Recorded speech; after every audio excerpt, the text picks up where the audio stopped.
Hey, this is Massachusetts Governor Charlie Baker, and I want to take this opportunity to look back on the incredible work that the Governor's Council to Address Aging has accomplished over the last 5 years, including 2.5 years of COVID, and I want to thank you for all of your tremendous contributions.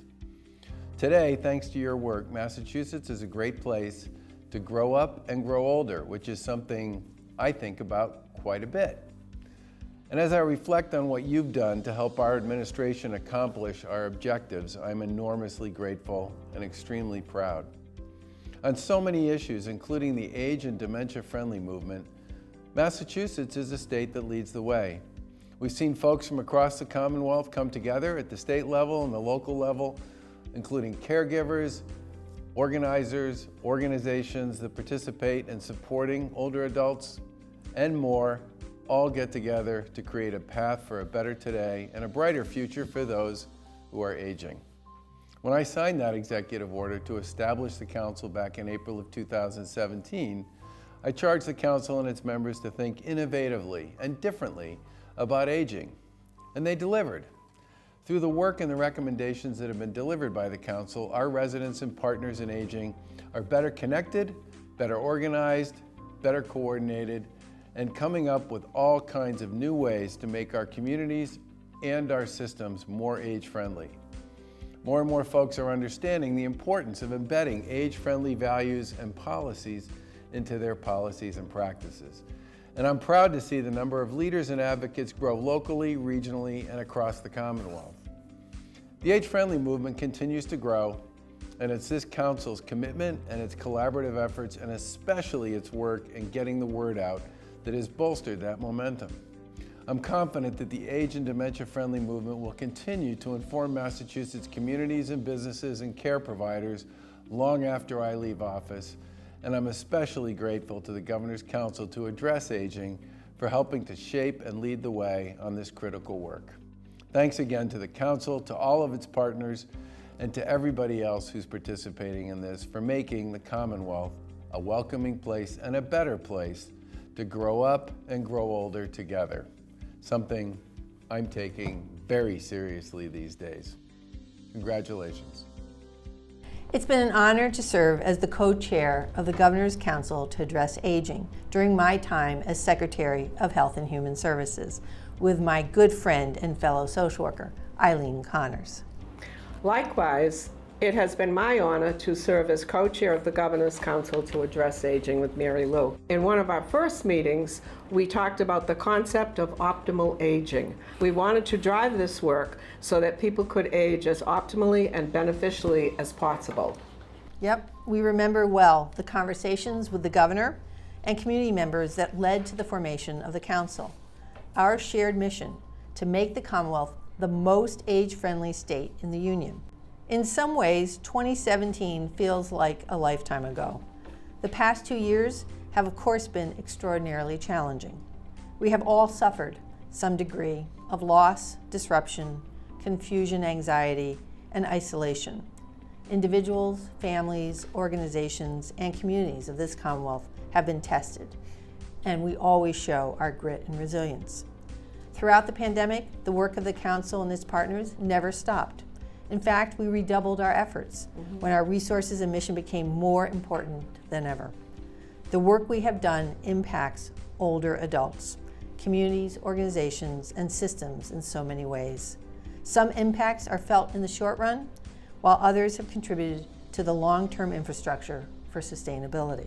Since the Governor's Council to Address Aging was established, over 200 communities are now engaged in age and dementia-friendly work. 135 communities are designated as age-friendly, and 83 signed a dementia-friendly pledge. Thanks to this council and its partners, communities and organizations now have the tools needed to make the places we live, work, learn, and play more age and dementia-friendly. Every year, we see more communities take steps to address equity in aging with tools such as Healthy Aging for All Guide, LGBT Aging in Massachusetts online training, and the creation of the Equity in Aging Committee of the Massachusetts Healthy Aging Collaborative. We have seen communities implement changes to local policies, programs, and services, and as a result, built environments to help older people thrive. These past 5 years have been a period of unprecedented creativity, growth, and innovation, in spite of a pandemic. Through the work of this council, we have changed the conversation about aging, from one focused on problems and challenges related to loss of abilities to a conversation about opportunities, capabilities, momentum, and experience. Through conversations with communities of all kinds, we launched a large movement, a vision to drive alignment on shared goals of improving what it means to age in our great Commonwealth. We worked with Mass DOT to invest $33 million in shared streets and spaces grants to fund age-friendly mobility improvements statewide. Recognizing that some of the challenges experienced by older adults who need behavioral health supports, we expanded the number of local elder mental health outreach teams.